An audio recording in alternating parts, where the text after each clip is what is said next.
با خبرهای آخرین از جهان و تاجیکستان برنامه اخباری آزادی را من مومین احمدی تقدیم می‌کنم. امروز 13 میلیون است. نگاه به سرخط گزارش‌های برنامه.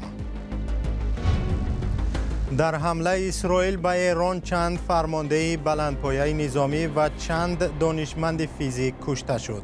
پیامدهای این حمله برای منطقه و جهان چه خواهد بود؟ در نتیجه سوختار یک منزل در ولایت مسکو 5 عضو خانواده یک مهاجر تاجیکستانی هلاک شدند.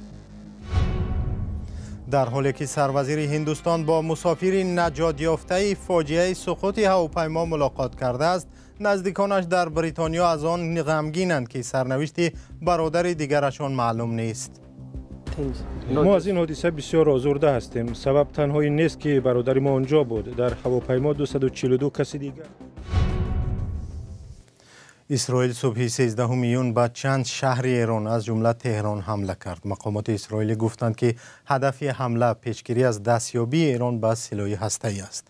در پی این حمله ها رئیس ستاد نیروهای مسلح ایران محمد باقری، حسن سلامی فرمانده سپاه پاسداران، امیر علی حاجی زاده فرمانده نیروهای هوایی ایران و چند دانشمند فیزیک کشته شدند. مقامات ایران اعلام کردند که پاسخ سختی خواهند داد.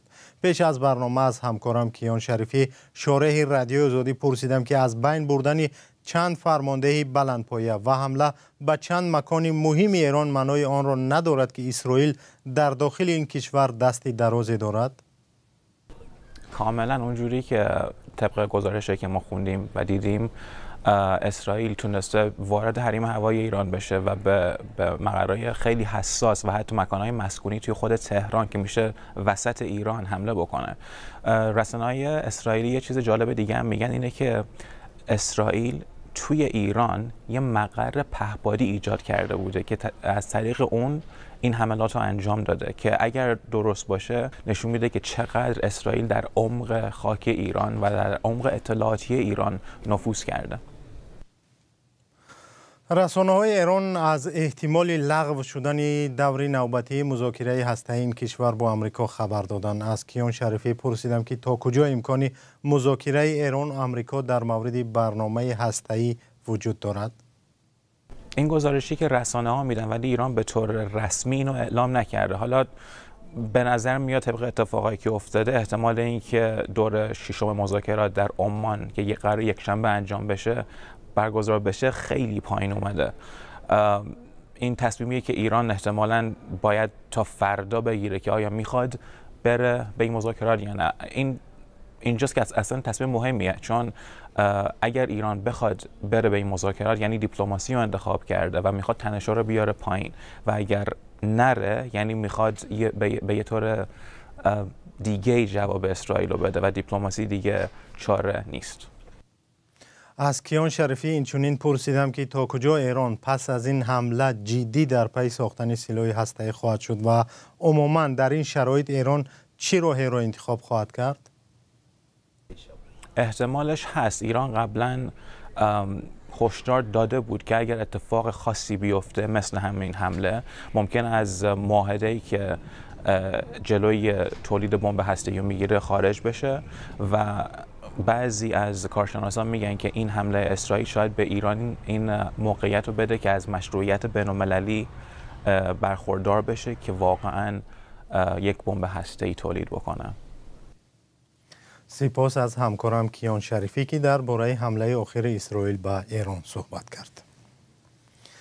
روزی 13 میلیون در ولایت پدمسکو در سوختار خانه 5 عضو یک خانواده از تاجیکستان درگذشته است. یک مهاجر تاجیک این خانواده را میشناسد در صحبت با رادیو آزادی گفت فاجعه در عائله اسدالله نامساکن ناحیه عبدالرحمن جامی رخ داده است. او گفت این خانواده 10 سال پیش بر روسیه آمده بودند.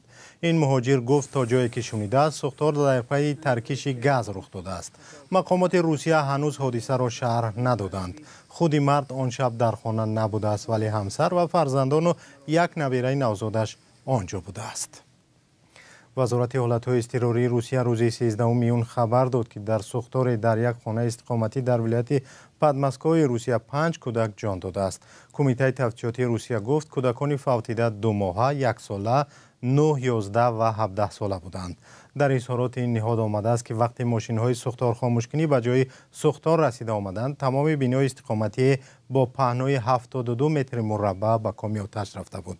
تا آمدن این نجات بخشان یک زن را بستری کردند. متاسفانه در این سوختار 5 جسد کودکان آشکار شده است، گفته است این نهاد.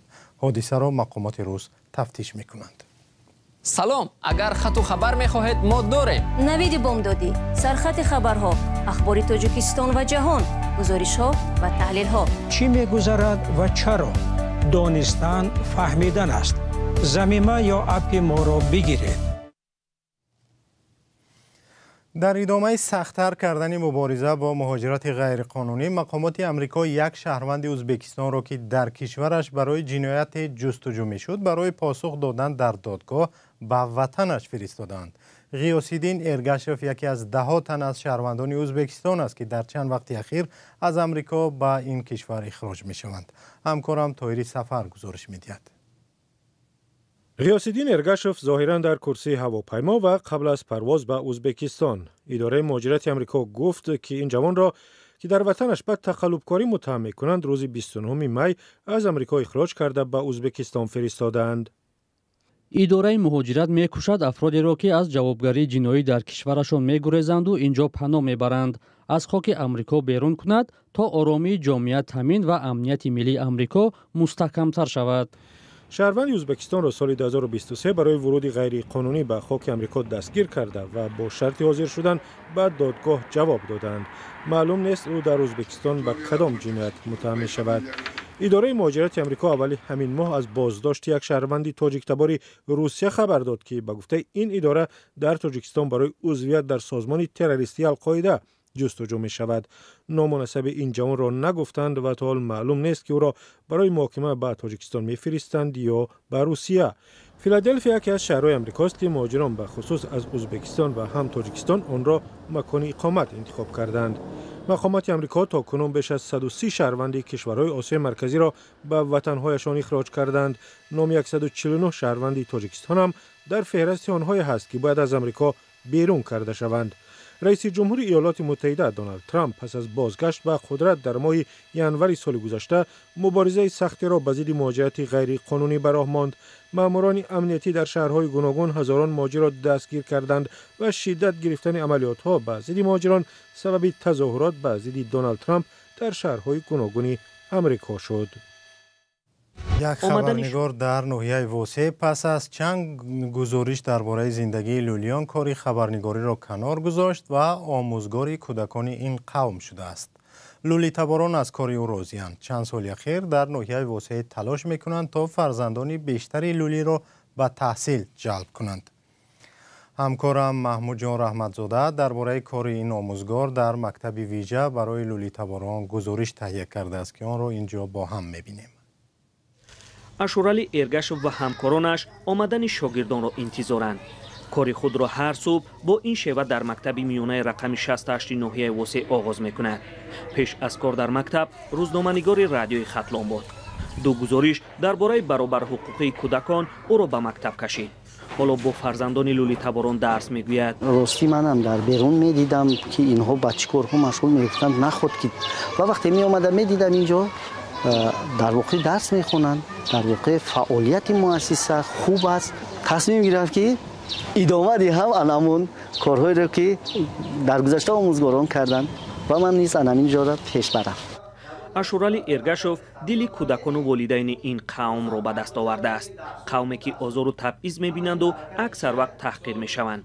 اگر روزی به درس نآید شاگردانش او را میکوبند، چون در سیمایش یک حامی را میبینند. همه جشن‌های بسیار میگذراندیم در مکتب، درس‌ها کشاد میگذراندیم، بسیار دستگیریمون میکرد. چند جشن‌ها در رفتیم اشتراک کردیم. جا هم گرفتین؟ جا گرفته، سه جا گرفتگی هستیم. والدین خوانندگان این مکتب هم شدند که بچه‌هایشان دانش خوب میگیرند. 10 فرزند رحمان علی خلاصوف در این مکتب تحصیل میکند. او میگوید آموزگار ارگشف با آمدنش تمام شرایط را برای فرزندان لولی تباران مهیا کرد. باور که همین انسان این همین درون همه چیزایی که همین چیا هستن همین برای همه آدم شد. همین درون در چیزی همین ایکونگی آوردن، کاغذها را آوردن، رسما را آوردن. این آدم هم خیلی آدمایی که خودش بالا نمیگیره، کلون نمیگیره. با اینا خواندن بگو، شعر بگو، حالا هم حال نوتای ما صنف نالوای حال جغدان 100 تا هم شعر میخونن. و پیشتر صنف 4 هم میخوندن، میبرم هم میرفتن. حالی صنف 4 خونه ببین. مدیر مکتب میگوید جهانبینی خبرنگاری ارگشوف کمک کرده است که لولی تباران را هرچی بیشتر به مکتب و تحصیل دلگرم کند. این ارگشوف اشورالی اصلا که جهانبینیش بسته از ژورنالیست که هست، از دیگر جاها بر خودش جهاتایی که منفی مثبت به همه خوانندگان داره، همه را شوق‌آور نسبت به خودش جلب کننده بود. اشورالی ارگشوف 23 سال کار به حیث خبرنگار در رادیو کار کرده است. 4 سال است روز خود را در این مکتب با شاگردان میگذراند. 2 روز در رادیو هم کار میکند. در وسه این یگانه مکتب است که در آن تنها لولی تباران درس میخوانند. 2 دهه دیگری وسه که لولی تباران به سر میبرند، مکتب الهیده برای آنها نیست. مقامات میگویند بچه‌های لولی تباران با مردم تهجوی یکجا میخوانند. مهمه کمیته محو تعویض سازمان ملل از آن اظهار تأسف کرد. حکومت تاجیکستان برنامه خاصی برای بهتر کردن احوال لولی تباران و از بین بردن برنامه‌سازی آنها ندارد.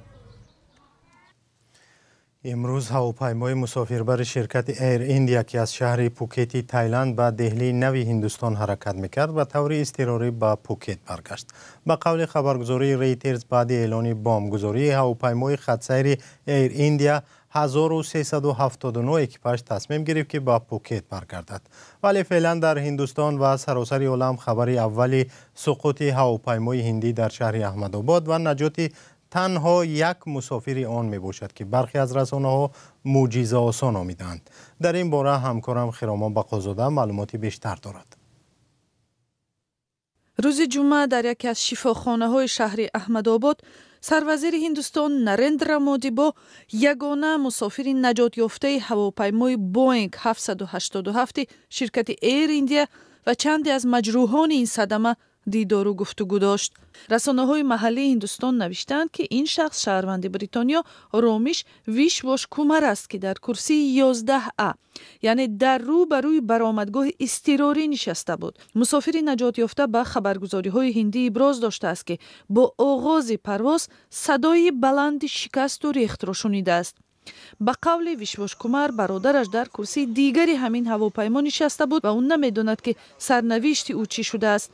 طبیبان ویشواش کومار را در بین شاهدان حادثه پیدا نموده به شفاخانه رساندند. در شهر لستر بریتانیا برادرزاده ویشواش کومار در صحبت با ریترز تصدیق کرد که با رامیش تلفنی صحبت نموده است و حالش خوب است، اما از حال برادر همسفرش معلوماتی ندارد. ما از این حادثه بسیار آزرده هستیم. سبب تنهایی نیست که برادر ما آنجا بود. در هواپیما 242 کسی دیگر بود. این خبر واقعا خبری بد است. هواپیمای خطسیر ایر ایندیا که از احمدآباد به لندن حرکت میکرد بعد چند دقیقه آغاز پرواز به خوابگاه کالج طبی این شهر غربی برخورده آتش گرفت. در نوارهای بایگانی داخل هواپیمای سقوط نموده نشر شده است. مقامات هوانوردی هندوستان میگویند این بزرگترین فاجعه 10 ساله اخیر بوده است. به قول پلیس محلی هواپیمای مسافربر با 242 سرنشین به خوابگاه برخورده حیات کمش 290 نفر را از بین برد. منصبداران هندی با افرادی در زمین زیان دیده هم ملاقات کردند. سپاس که 15 دقیقه برنامه ما را تماشا کردید. فراموش نکنید که خبرهای نو با تفصیلات بیشتر در سامانه آزادی.org و صفحه های رادیو آزادی در فیسبوک و تلگرام، تیک تاک و اینستاگرام و یوتیوب و ایکس نشر خواهند شد. با رادیوی آزادی بمانید. خدا نگهدار تا برنامه‌های دیگر.